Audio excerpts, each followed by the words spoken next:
আসসালামু আলাইকুম রহমতুল্লাহি ওয়া বারাকাতুহু। মাগফিরাত। সম্মানিত সুদী, শুরু হচ্ছে ধারাবাহিক তাফসীর সূরা নূরের 21 নং আয়াতে কারিমা হতে। আউযু বিল্লাহি মিনাশ শাইতানির রাজিম। বিসমিল্লাহির রহমানির রহিম।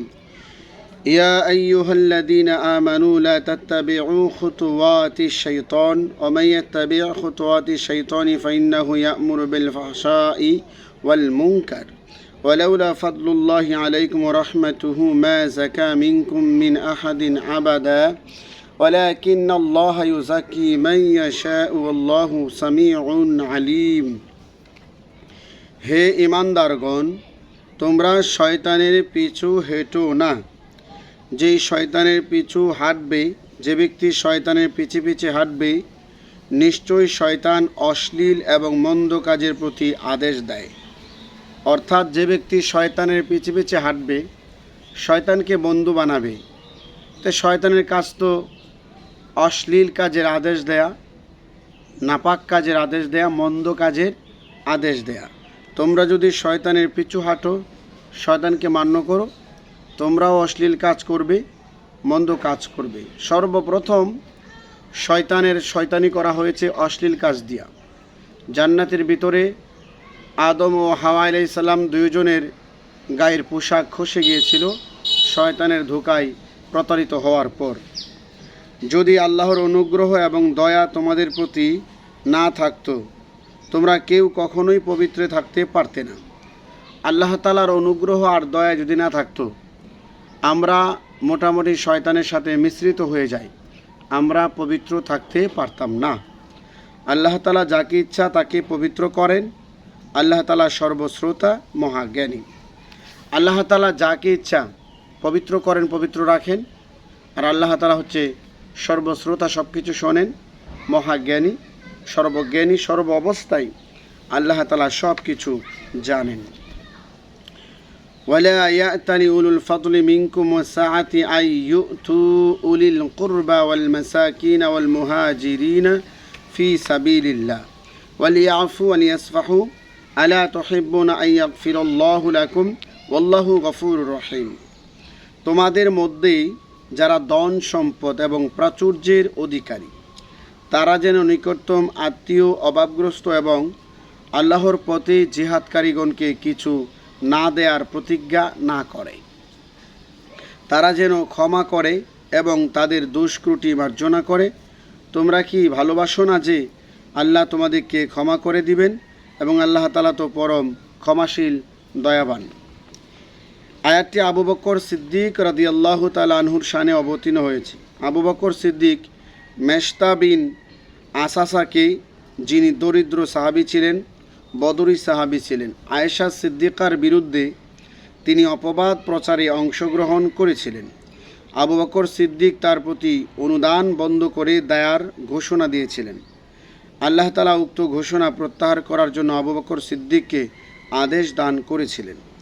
আল্লাহ রাসূল অত্র আয়াত আবু বকর সিদ্দিক রাদিয়াল্লাহু তাআলা আনহুকে পাঠ করে শোনালে তিনি বলেন, আমি আল্লাহর ক্ষমা পছন্দ করি, আল্লাহ আমাকে ক্ষমা করুন। অতঃপর মেস্তার প্রতি আগের মতো দান অব্যাহত রাখেন। সুবহানাল্লাহি বিহামদিহি।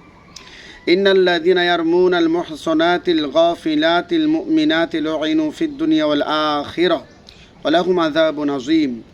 নিশ্চয়ই যারা সুরক্ষিত বিশ্বাসী, সরল মনা নারীদের প্রতি অপবাদ আরোপ করে, তাদের প্রতি দুনিয়া ও আখিরাতের অভিসম্পাত এবং তাদের জন্য রয়েছে বড় শাস্তি।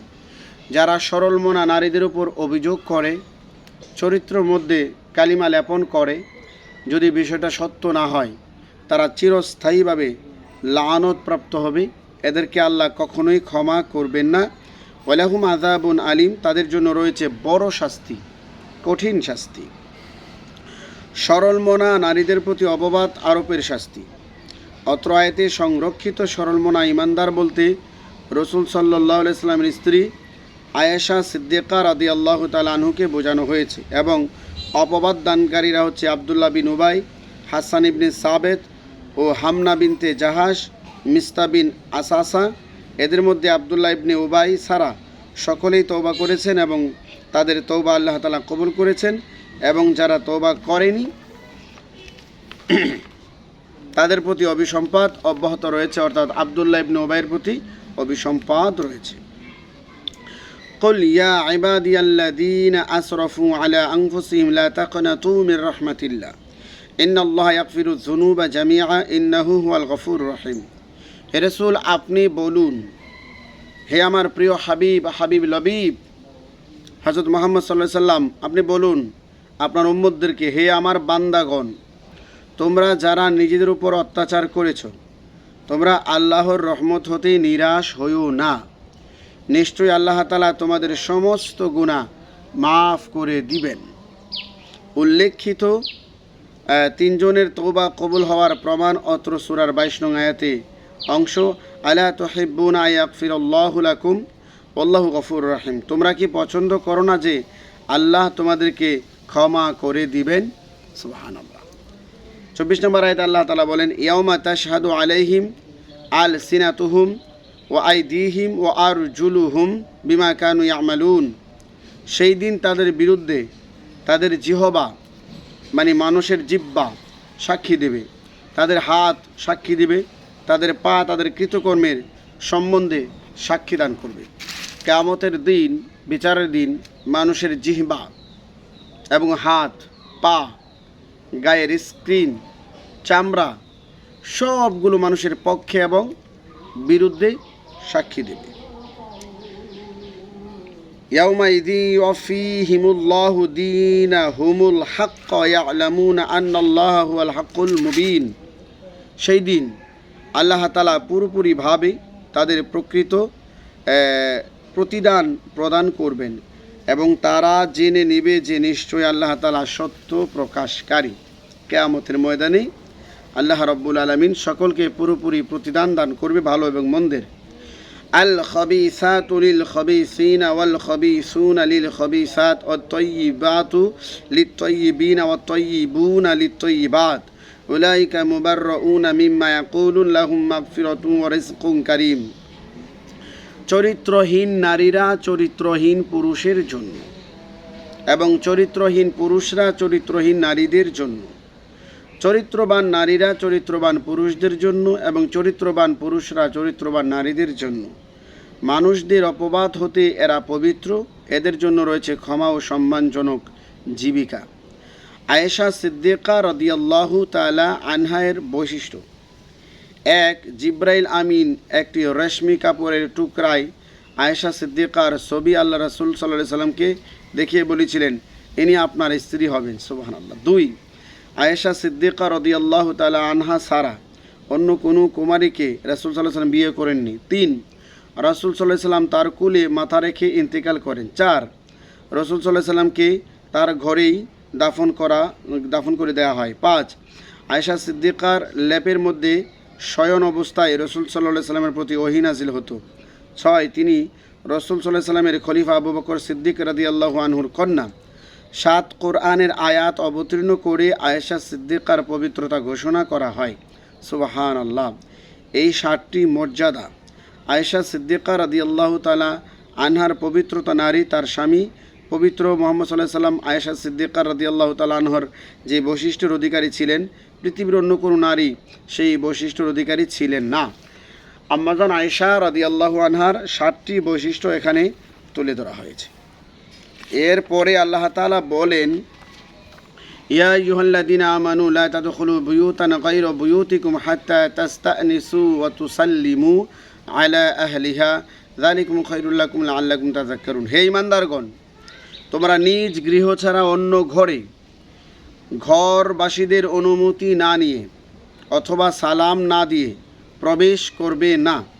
ইহা তোমাদের জন্য উত্তম, যাতে তোমরা উপদেশ গ্রহণ করতে পারো।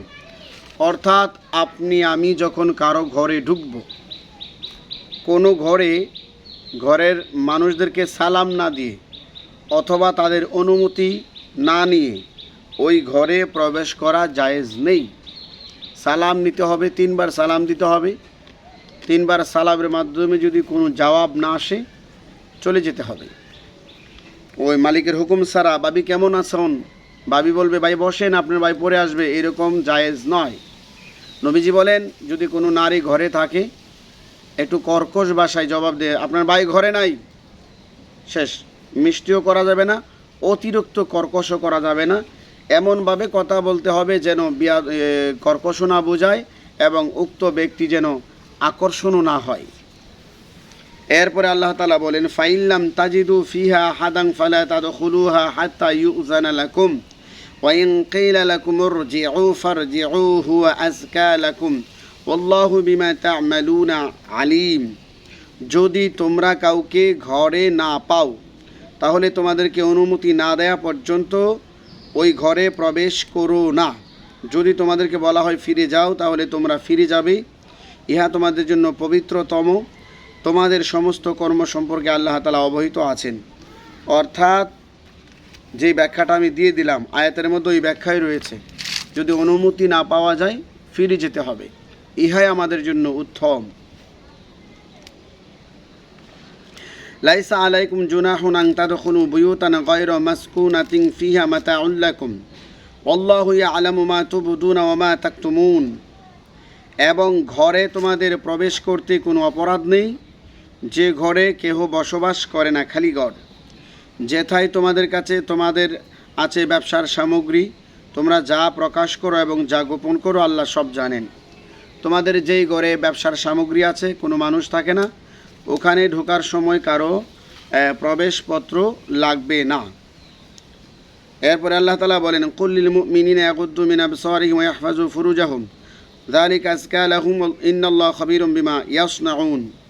আপনি বিশ্বাসী মুমিনদেরকে, পুরুষদেরকে বলে দিন তারা যেন তাদের চক্ষু অবনত করে রাখে এবং লজ্জাস্থানকে ঢেকে রাখে, ইহা তোমাদের জন্য পবিত্রতম। নিশ্চয়ই আল্লাহ তাআলা সে বিষয়ে অবগত আছেন যা তারা করে থাকে। অর্থাৎ পুরুষদেরকে বলা হয়েছে কোনো নারী দেখলে তোমরা যে কোনো মাথা নিচু করো, দৃষ্টি নিচু করো এবং তোমাদের লজ্জাস্থানের হেফাজত করো। নিজের স্ত্রী ছাড়া কারো সাথে তোমরা সহবাসে লিপ্ত হবে না, আর এটাই তোমাদের জন্য উত্তম পন্থা। আল্লাহ তাআলা যা করেন জেনে বুঝি করেন, আল্লাহ তাআলা অবশ্যই সব বিষয় অবগত রয়েছেন। এরপরে আল্লাহ তাআলা বলেন, অকুলিল মুমিনাতি ইয়াগদুদনা মিন আবসারিহিন্না ওয়া ইয়াহফাজনা ফুরুজাহুন্না ওয়া লা ইউবদিনা যিনাতাহুন্না ইল্লা মা যাহারা মিনহা ওয়া লিয়াদরিবনা বিখুমুরিহিন্না আলা জুয়ুবিহিন্না ওয়া লা ইউবদিনা যিনাতাহুন্না ইল্লা লিবুউলাতিহিন্না আও আবাইহিন্না আও আবাই বুউলাতিহিন্না أو أبنائهن أو أبناء بعولتهن أو إخوانهن أو بني إخوانهن أو بني أخواتهن أو نسائهن أو ما ملكت أيمانهن أو التابعين غير أولي الإربة من الرجال أو الطفل الذين لم يظهروا على عورات النساء ولا يضربن بأرجلهن ليعلم ما يخفين من زينتهن وتوبوا إلى الله جميعا أيها المؤمنون لعلكم تفلحون। অনেক বড় আয়াত। আপনি বিশ্বাসী নারীদেরকে বলে দিন তারা যেন তাদের চক্ষু অবনত রাখে। কোনো নারীও ইচ্ছা করলে পুরুষদের সৌন্দর্য উপভোগ করতে পারবে না স্বামী ছাড়া, জায়েজ নেই, মাথা নিচু করতে হবে। এবং লজ্জাস্থানকে ঢেকে রাখে, তারা যেন স্বামীকে ছাড়া আর কারো সাথেই সহবাসে লিপ্ত না হয়। তারা যেন তাদের সৌন্দর্য প্রকাশ না করে, শরীরের অঙ্গ প্রত্যঙ্গ, আকর্ষণীয় অঙ্গ প্রত্যঙ্গ যেন অন্য পুরুষের সাথে সামনে প্রকাশ না করে। উহা ব্যতীত যে সাধারণভাবে প্রকাশ পায়, যেমন হাতের কবজি, পায়ের টাকনো হঠাৎ করে প্রকাশ পেয়ে যেতে পারে। এবং তারা তাদের মাথার ওড়না দ্বারা যেন বক্ষস্থল ঢেকে নেয়, মাথার ওড়না দ্বারা যেন বুকের উপরে একটা কাপড় ঝুলিয়ে দেয়। এবং তাদের সৌন্দর্য প্রকাশ করবে না স্বামী, পিতা, শ্বশুর, পুত্র, স্বামীর পুত্র, ভাইয়ের পুত্র, ছেলে, বোনের ছেলে, আপন নারীগণ, অধিকারভুক্ত দাসী, যৌন কামনা হতে রহিত, নারীদের যৌনাঙ্গ সম্পর্কে অজ্ঞ বালক, যেমন 8 বছর 9 বছরের বালক, নারীদের যৌন অঙ্গ সম্পর্কে অজ্ঞ, জ্ঞান নাই, তাদের সামনে পর্দা করা লাগবে না। ব্যতীত কারো সামনে এবং জোরে পদাঘাত করবে না, জোরে হাঁটবে না, যাতে করে তাদের গোপন সৌন্দর্য সম্পর্কে অবগত হওয়া যায়। এমন জোরে হাঁটবে না যে হাঁটলে তোমার সৌন্দর্য প্রকাশ পেয়ে যাবে। হে বিশ্বাসীগণ, এসব কিছু থেকে আল্লাহর কাছে তওবা করো, তাহলে তোমরা সফলকাম হতে পারবে। এখানে আল্লাহ রাব্বুল আলামিন বলছেন যাদের সাথে বিবাহ হারাম, এই পুরুষগুলো ছাড়া সবার সাথে পর্দা করা ফরজ। এমনভাবে তোমরা হাঁটবে না, জোরে জোরে হাঁটবে না যে হাঁটলে তোমাদের অঙ্গ প্রত্যঙ্গের সৌন্দর্য প্রকাশ পেয়ে যাবে, এভাবে তোমরা হাঁটতেও পারবে না। ওয়ানকিহুল আয়ামা মিনকুম সালিহিনা মিন ইবাদিকুম ওয়া ইমাইকুম ইয়াকুনু ফুকারা আয়ুগনিয়াহুমুল্লাহু মিন ফাদলি আল্লাহু ওয়াসিউন আলিম। তোমাদের মধ্যে যারা বিবাহহীন তাদের বিবাহের ব্যবস্থা করো, এবং দাস দাসীদের মধ্যে যারা সৎকর্মশীল তাদেরও বিবাহের ব্যবস্থা করো। যদি তারা অভাবগ্রস্ত হয় তবে আল্লাহ তাআলা তার অনুগ্রহের মাধ্যমে তাদের অভাব মুক্ত করবেন। আল্লাহ তাআলা প্রাচুর্যময় সর্বজ্ঞ। এখানে কয়েকটি গুরুত্বপূর্ণ মাসআলা আমাদের সমাজের সাথে মিলে যায়। আল্লাহ বলতেছেন, তোমরা তোমাদের বিবাহর বয়স হলে বিবাহ করো, এবং তোমাদের অধিকারভুক্ত যে দাস দাসী রয়েছে এদেরও বিবাহের ব্যবস্থা করো যদি তারা আর্থিক দুর্বল হয়।